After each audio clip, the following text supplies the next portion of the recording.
redondo, um olhar que conecta e uma comunicação prazerosa. Meu nome é Carol do Fraiê, eu sou coach mentora para mulheres e nesse vídeo você vai conhecer mais sobre o segundo traço de caráter formado durante o processo de mielinização e que está diretamente ligado a 80% dos brasileiros. Antes de tudo, se você chegou por aqui e começou por esse vídeo, eu te recomendo a parar esse agora e assistir os 2 primeiros da série, que eu vou aproveitar e deixar o link aqui na descrição, assim você não fica perdida no que está sendo abordado. Já vamos relembrar a ordem em que eu vou trazer esse conteúdo. O momento de formação, o formato físico, a dor existencial e os recursos. E o segundo traço a ser formado, que é o assunto do vídeo de hoje, é o traço de caráter oral. Relembrando um pouco, o primeiro traço de caráter a se formar é o traço de caráter esquizoide, que se forma durante a gestação até o primeiro mês de vida.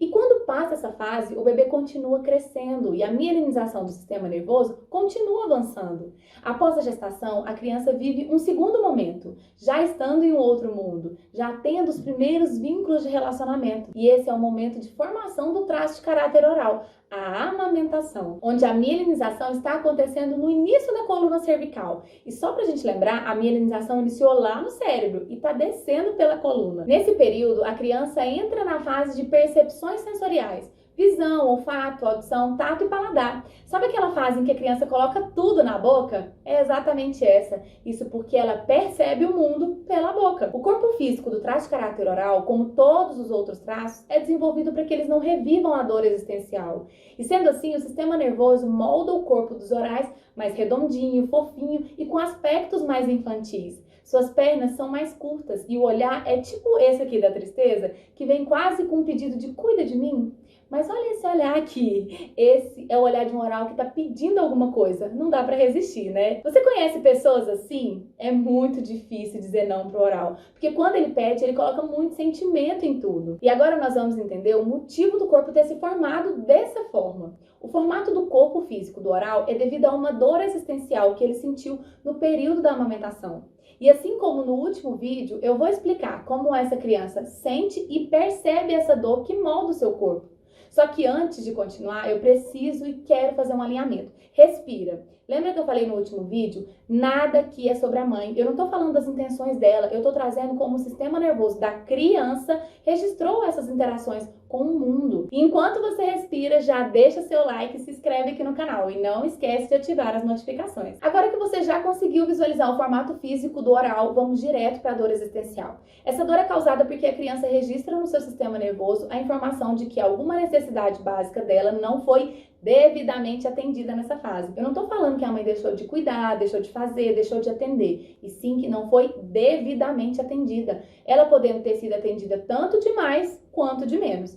Porque nessa nova fase, a criança já tem novas percepções sensoriais e necessidades diferentes. Lembra que o esquizoide não tinha nada para fazer no útero? Aqui já é diferente. Essa criança já pode colocar a boca no mundo, já pode chorar, já pode inclusive chamar a mãe. As necessidades básicas dessa criança evoluiu. Agora ela sente dor, sono, frio, fome. E quando uma dessas necessidades não são devidamente atendidas, a criança registra como abandono. Sendo assim, as pessoas com traço de caráter oral têm o medo existencial de serem abandonadas.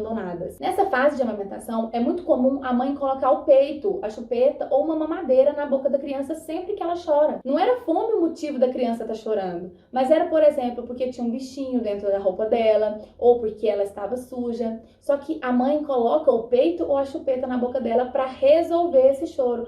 Só que essa não era a necessidade da criança. Consegue enxergar que a intenção foi atender a necessidade da criança, mas mesmo com esse excesso de coisa na boca, ela não foi devidamente atendida?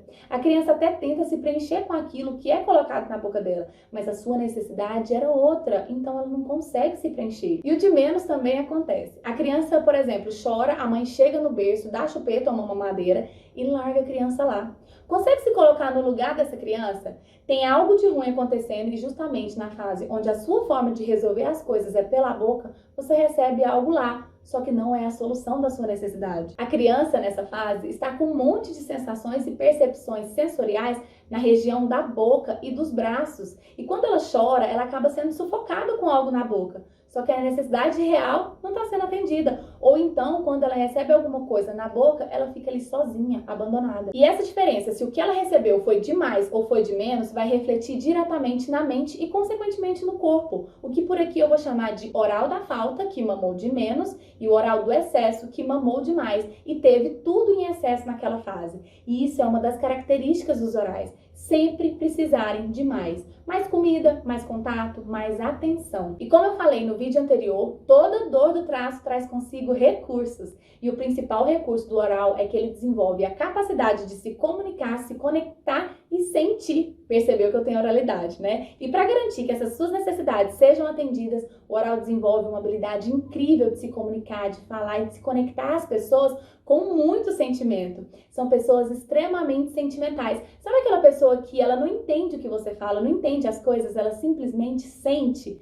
Isso é um oral. O oral é muito intenso e faz tudo para manter as pessoas por perto, para não ficar sozinho e não se sentir abandonado. Totalmente diferente dos esquizoides, não é? Os esquizoides não gostam de contato, preferem ficar no seu canto sozinho. Já os orais precisam estar com pessoas, inclusive tocando nelas. Você conseguiu se identificar ou identificar alguém da sua rede de relacionamentos? E antes de seguir para a prática da vida, eu preciso abrir um parênteses aqui para responder algumas dúvidas. Uma muito comum é: qual a diferença entre a rejeição e o abandono? Rejeição é o medo de não ser aceito. Por exemplo, eu nem ter tido contato com você, mas eu já não te quero. Essa é a dor do esquizoide. Já o abandono é diferente, porque primeiro eu te quis, só que depois eu não te quis mais, eu te deixei. Essa é a dor do oral. As próximas perguntas foram feitas sobre o vídeo anterior. E a primeira é: o que seriam os recursos? O recurso é a forma que o traço encontra para viver no mundo sem sentir aquela dor de novo. É a habilidade do traço, coisa que eles fazem com muita naturalidade, facilidade e até mesmo vontade.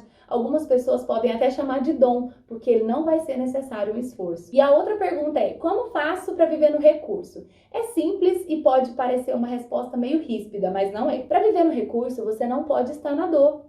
Então você precisa se afastar do que te leva a viver sua dor existencial, que sejam pessoas ou ambientes. Por isso não é tão fácil. As pessoas sentem medo de se afastar. E voltando para os orais, eles têm medo de sentirem que estão abandonando. Gratidão pelas perguntas que já foram respondidas e agora vamos trazer para a prática da vida. Imagina uma pessoa que seja oral, trabalhando em um lugar onde ela fica o tempo todo sozinha, sem falar com ninguém, em uma sala com no máximo um computador como companhia. A possibilidade dessa oral estar com sobrepeso é enorme, porque ela vai precisar ser vista, notada para não ser abandonada. Então ela fica grande, isso não é consciente. E facilita porque ela precisa preencher de alguma forma, se preencher de alguma forma, que seja pela boca, com comida, já que está registrado no sistema nervoso dela que ela resolve todos os problemas ocupando a boca. E se for uma empresa grande, onde tenham outras pessoas em outros departamentos espalhados, ela vai querer estar perto. Pode ser que ela fique andando toda hora para ver se encontra alguém, com uma desculpa de ir sempre ao banheiro, ou de tomar água, café, alguma coisa assim.